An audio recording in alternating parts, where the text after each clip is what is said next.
De todos os problemas que a seleção brasileira tem dentro de campo, a posição que apresenta maior carência nos últimos anos, sem dúvida nenhuma, é a do centroavante. Ainda mais quando olhamos para o passado e vemos jogadores do quilate de Ronaldo e Romário para essa posição.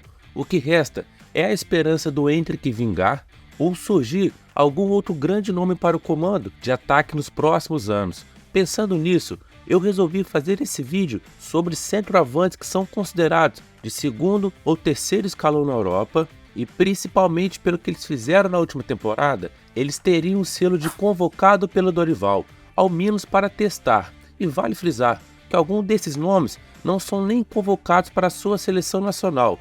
Eu não estou escolhendo jogadores como Kane, Mbappé ou CR7.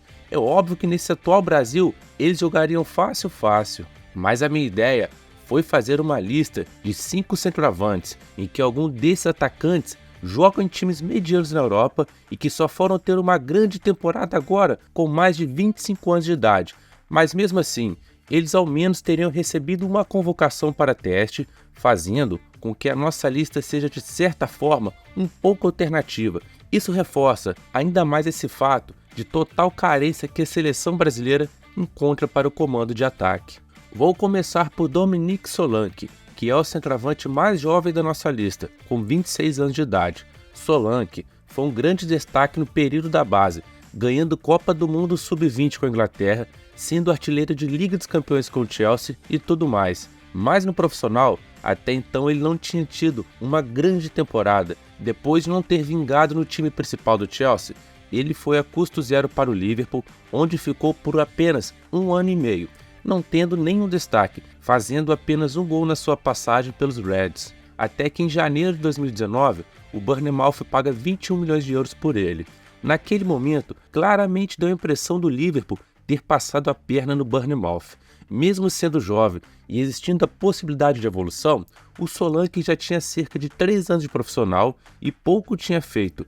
Essa foi a minha visão na época, e a sua primeira temporada completa com a camisa dos Cherries deu a entender isso, fazendo apenas 3 gols em 32 jogos de Premier League. E nessa mesma temporada de 2019-2020, o time foi rebaixado para a Championship.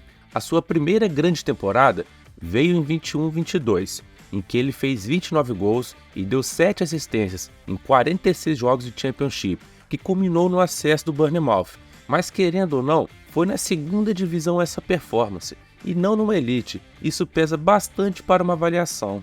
Na volta para a Premier League, o Solanke já foi um pouco melhor que na sua última aparição de primeira divisão inglesa, marcando 6 gols e dando 7 assistências em 33 partidas. Até que chegou a última temporada, que veio o grande momento do Solanke na elite em sua carreira. Os 19 gols e 3 assistências em 38 jogos de Premier League lhe rende a grande marca de 41% das participações diretas em gol do Bournemouth em todo o campeonato. Esse dado mostra como ele foi o principal responsável dentro das 4 linhas por ajudar os Cherries a fazer uma campanha segura que resultou na 12ª colocação. E mais, ele se lesiona muito pouco, participou de todos os jogos do time na competição e quase sempre como titular. Toda essa sua temporada fez seu valor de mercado dobrar em relação ao início da temporada.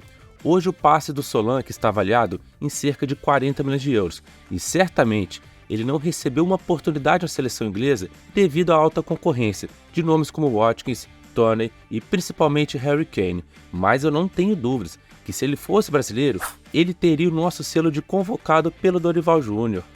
Indo para a Alemanha, temos Serhou Guirassy, que brilhou nessa temporada de Bundesliga com Stuttgart. O centroavante de 28 anos foi revelado pelo Stade Lavallois da França, rodou por Lille, Colônia, Auxerre, Amiens e Rennes, sem nunca se firmar, até que em setembro de 2022 ele chega aos Suábios por empréstimo do Rennes.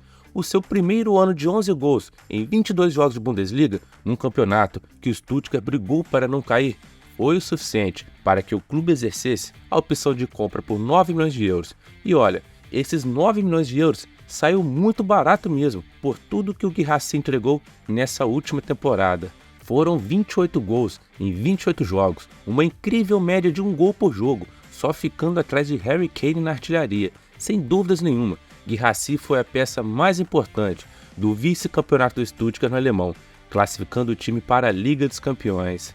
Para termos noção da sua grande importância nessa ótima campanha dos suábios, ele perdeu 6 jogos de Bundesliga, 2 por lesão e 4 por conta da Copa das Nações Africanas. Nesse período, o Stuttgart conseguiu apenas 2 vitórias e obteve 4 derrotas. E como eu já tinha dito, ele rodou por bastante clubes antes de estourar agora no Stuttgart. E nesses clubes, tirando o Rennes, em que ele jogou 81 vezes, nos outros não fez mais que 45 aparições. E no Stuttgart, em 2 temporadas, já são 58 partidas disputadas e 44 gols. Quase a metade de todos os gols em sua carreira ele fez em 2 anos de Stuttgart, pois ele tem 98 no total de sua trajetória. Realmente, depois de tanto rodar, ele foi se encontrar no Stuttgart. E por sua seleção nacional de Guiné, os números dele são tímidos, 16 jogos e 3 gols. Ele estreou na seleção há pouco mais de 2 anos, por isso poucos jogos, e vale reforçar que ele fez sua base pela seleção francesa. Hoje, Guirassy está avaliado em 40 milhões de euros, e o que mais importa é que ele foi o principal jogador do time comandado por Sebastian Hoeneß na última temporada do alemão, fazendo o Stuttgart retornar à Champions League depois de 14 anos, dando a ele o selo de convocado pelo Dorival Júnior, caso fosse brazuca. Falando em Champions League, o nosso próximo atacante é o ucraniano Artem Dovbyk, que também conduziu seu time, o Girona, a disputar a Champions na próxima temporada, depois de rodar pelo futebol do seu próprio país, no Dnipro, e pelo Midtjylland da Dinamarca, e mesmo tendo ganhado 2 campeonatos dinamarqueses e ter sido artilheiro de 2 campeonatos ucranianos pelo Dnipro, é aquela velha máxima, não foi no grande centro que ele brilhou, até porque ele não tinha jogado em nenhum time do grande centro ainda. Mas essa grande oportunidade chegou para o Dovbyk aos 27 anos de idade no Girona da Espanha. E logo de cara, surpreendendo a todos, ele foi artilheiro da La Liga com 24 gols, além de distribuir 8 assistências. Incríveis números para o jogador em sua primeira temporada em uma grande liga da Europa, pagando cada centavo dos 7 milhões de euros que o Girona desembolsou para contar com seu futebol. E todos esses gols que ele fez se deu muito por conta do seu parceiro de seleção Tsigankov e do brasileiro Savinho, que abasteciam o Dovbyk a todo momento. O trio foi fundamental para a histórica campanha do Girona na La Liga. A terceira posição vai possibilitar o clube catalão a disputar a principal competição de clubes do mundo pela primeira vez em sua história na próxima temporada. E no meio desses 24 gols do Dovbyk na campanha, teve 2 hat-tricks, um contra o Sevilha na 21ª rodada, na vitória de 5-1, e o outro jogo que ele fez 3 gols foi contra o Granada, para encerrar com chave de ouro essa ótima campanha, pelo fato de ter sido, na última rodada, esse segundo hat-trick, na goleada de 7-0 do Girona em cima do Granada. Os seus 24 gols, somado às 8 assistências que ele deu na La Liga, representa cerca de 38% das participações do time catalão em todo o campeonato. Tá aí, em números claros, demonstrando sua importância na última temporada, que certamente lhe daria o selo de convocado pelo Dorival Júnior. Pulando a fronteira da Espanha e indo para a França, é a vez do atacante de 34 anos, Wissam Ben Yedder. Mesmo tendo apenas 1,70 m, tamanho considerado baixo para centroavante, nunca impediu ele de ser goleador, e diferentemente dos 3 primeiros atacantes que eu já falei, que foram ter uma excelente temporada só agora, com o Ben Yedder é bem diferente. Desde que surgiu no Toulouse há mais de 10 anos, ele sempre apresentou ótimos números, mantendo uma ótima consistência, e mesmo já veterano nessa última temporada, ele foi muito bem na Ligue 1 com o Mônaco, marcando 16 vezes em 32 partidas jogadas, ajudando o time monegasco a voltar para a fase de grupos da Champions depois de 5 anos. Agora eu vou destrinchar um pouco mais os números de Ben Yedder pelos times que ele passou, para vocês verem que ele é muito melhor do que se imagina. E sim, eu sei que o pessoal que joga FIFA tem um enorme carinho por ele, porque as cartas dele eram tudo bugada. Desde a temporada 12-13, quando ele se firmou no futebol profissional, Ben Yedder sempre fez mais de 2 dígitos de gols em cada temporada de Liga Nacional que ele disputou. A única exceção foi na sua segunda temporada pelo Sevilha, em 17-18, em que ele marcou apenas 9 gols, muito também porque ele só jogou 25 vezes, mas de resto, sempre mantendo a grande marca acima de 2 dígitos. Inclusive, em 6 temporadas diferentes, ele balançou as redes mais de 17 vezes, e na temporada 19-20, ele foi artilheiro da Ligue 1 com 18 gols. Mesmo indo muito bem nos clubes, ele não conquistou nenhum título, apenas um na França, a Nations League de 2021, E sobre a seleção francesa, Ben Yedder tem apenas 3 gols em 19 jogos. Isso se deve muito pela alta concorrência do ataque francês que todos vocês já sabem. A passagem dele pelo Sevilha foi boa, mas ele está mais na história mesmo do Toulouse e do Mônaco, porque no time monegasco ele é o segundo maior artilheiro da história do clube, com 118 gols, em que ele saiu agora no fim dessa última temporada. Já no Toulouse, ele é o artilheiro máximo do clube, com 71 gols. E nessas passagens pelos 2 clubes da França e pelo Sevilha, ao todo, ele marcou 12 hat-tricks, uma grande marca, não boa, mas bem boa. Sim, foi um péssimo trocadilho, mas isso não impede Wissam Ben Yedder de ter o nosso hipotético selo de convocado pelo Dorival para a seleção brasileira.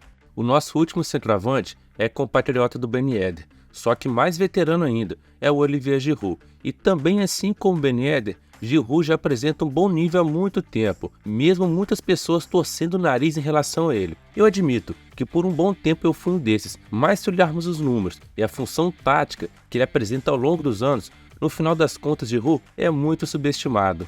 Desde que surgiu de vez para o futebol mundial, com o surpreendente título da Ligue 1 com Montpellier em 2012, ele acumula bons números, e nesse título francês, Giroud foi o artilheiro da competição com 21 gols, além de ter dado 12 assistências. Aliás, o que me chama muita atenção é o número de passes em sua carreira, 97 no total. Isso mostra que ele é muito mais que aquele cara que só faz gol debaixo da trave, uma visão totalmente deturpada que muitos ainda têm sobre o futebol dele. Na próxima temporada, ele vai para a MLS atuar no Los Angeles FC. Mas para quem pensa que isso se deve porque ele foi muito mal no Milan na última temporada, está completamente enganado. Mesmo com 37 anos de idade, Giroud atuou em 35 partidas de Série A, fazendo 15 gols e distribuindo 8 assistências, sendo um dos vice-líderes em passe para gol de todo o campeonato. Ou seja, ele saiu da Europa num bom nível. E quando ele chegou no Milan, vindo do Chelsea por menos de 5 milhões de euros, eu achava que ele não iria render muito.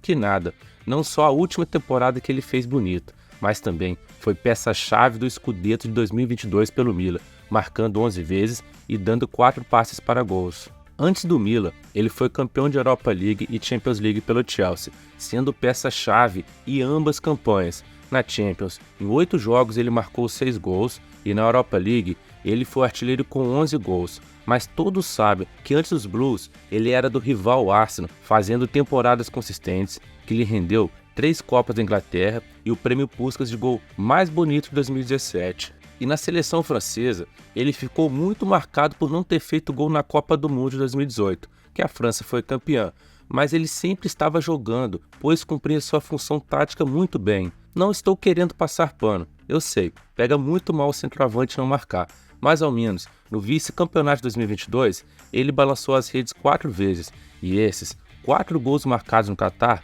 soma mais 53, totalizando 57 gols no total pela seleção da França, colocando Giroud como o maior artilheiro da história da seleção francesa. E por isso tudo que eu disse, Olivier Giroud é o nosso último centroavante com selo de convocado pelo Dorival Júnior para a seleção brasileira. Giroud e Ben Yedder já estão em fase final de carreira, no qual eles construíram uma bela trajetória. Já Solanke, Dovbyk e Guirassy foram ter uma excelente temporada só agora com mais de 26 anos. Se eles vão manter esse nível ou serão jogadores de uma só temporada, essa já é outra história, porque a ideia do vídeo foi de certa forma fazer essa brincadeira com essa escassez de centroavantes para a nossa seleção. E com isso, atacantes que são de uma segunda ou terceira prateleira do futebol europeu, ao menos teriam uma oportunidade no Brasil, caso fossem brasileiros, isso é óbvio, né? Agora comentem abaixo se é loucura minha ou não, se realmente algum desses 5 centroavantes que eu citei teriam sim chance na nossa seleção. No mais é isso, pessoal, até a próxima.